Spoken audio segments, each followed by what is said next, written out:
I always wonder, what kind of knowledge and practice do I need to draw clothing folds like those amazing artists? My practice method is to imitate the works of other artists, but I still can't apply it to my own illustration. The problem lies in how to practice consciously. Acting without consciousness is merely a meaningless repetition. I made an assumption. Step 1. Simplify and understand the causes of folds and reduce complex folds to 5 basic forms. Step 2. Analysis is to analyze the illustrations of other artists using simplified forms, and these simple shapes are easy to remember. After remembering those, we don't need references to draw simple folds. Step 3. Imitation. Analyze how other artists complicate simplified folds. Step 4. Refactor. Incorporate the complex folds into our own drawing. In this video, I will share what I learned from this method. To simplify, we need to first understand the causes of folds. 2 factors influence folds. Interaction of forces, clothing material. Let's start with the forces. There are 2 types of forces. Our goal is to remember these forms. Sagging folds are affected by gravity. The outline has a diamond shape. Draw the outline and then connect the points with lines.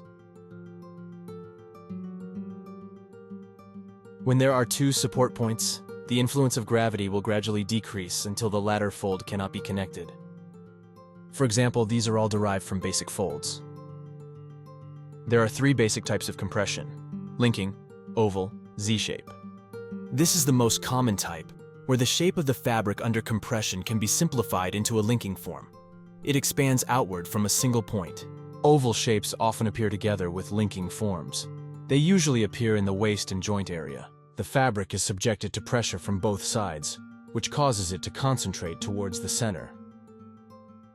The points below are fixed, but there is excess fabric piled up on top.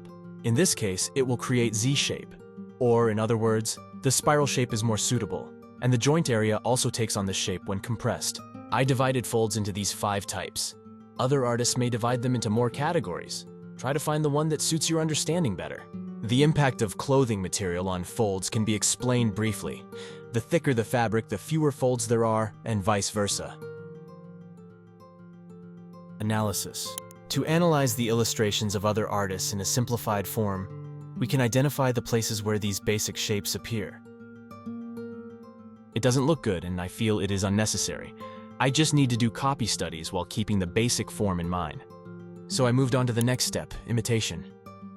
I really like the style of Witch Hat Atelier and have observed a few characteristics. The artwork primarily consists of basic brush strokes such as lines and dots. Small lines are added on the edges to enhance detail. Lines are used to imply shadows, adding depth to the illustrations. The artist incorporates rotational force to create complex and interesting fabric designs. Next comes the copying. Copying exercises are meant to accumulate materials. During that time, I was traveling and using my iPad to draw during my free time. I noticed that I was drawing more than usual and didn't experience procrastination. My favorite aspect is his depiction of the folding of the supporting point. After copying for a while, I decided to try learning from photo studies. By using the knowledge I gained to represent the information from the photos, I realized that this process involves transforming reality into the language of art. If it were me in the past, I would definitely imitate the photo and use vertical lines to depict the skirt. I want to experiment with using flow to make it more engaging. This is the first attempt, and it looks strange.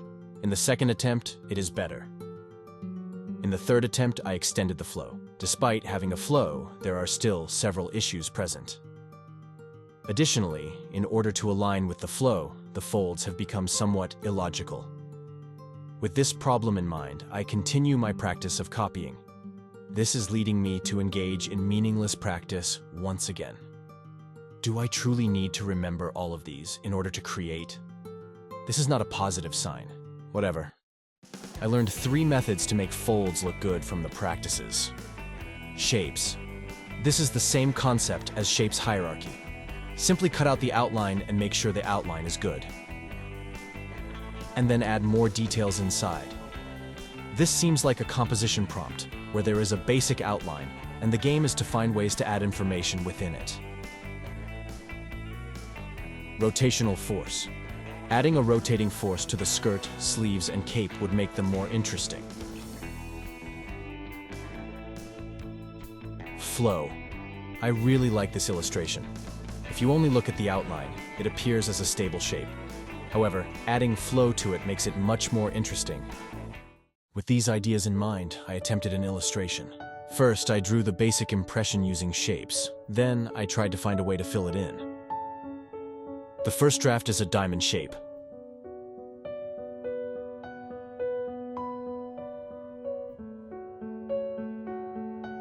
However, it's a bit boring, so I want to create something like Witch Hat Atelier. I added a rotational force to the cloak. It looks just okay. This style is too difficult to learn. There must be some important knowledge that I have overlooked. For the next exercise, I added some lighting and shadow. The method I use is to separate the levels of value. Dividing it into 4 levels makes it easier to understand.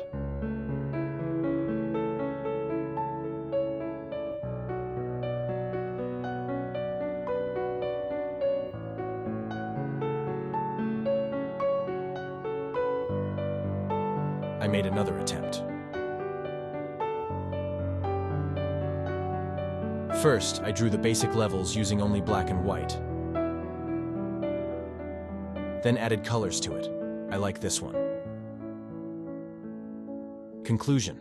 Folds are more complicated than I expected. Although I have improved, this method still needs optimization.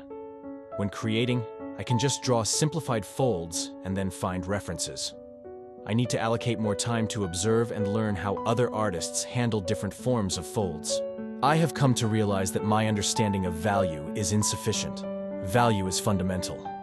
All of my previous illustrations have been lacking depth. Simply learning more about composition, color, and design will not be enough to overcome this obstacle. I will return to practicing the fundamentals. Thank you for watching.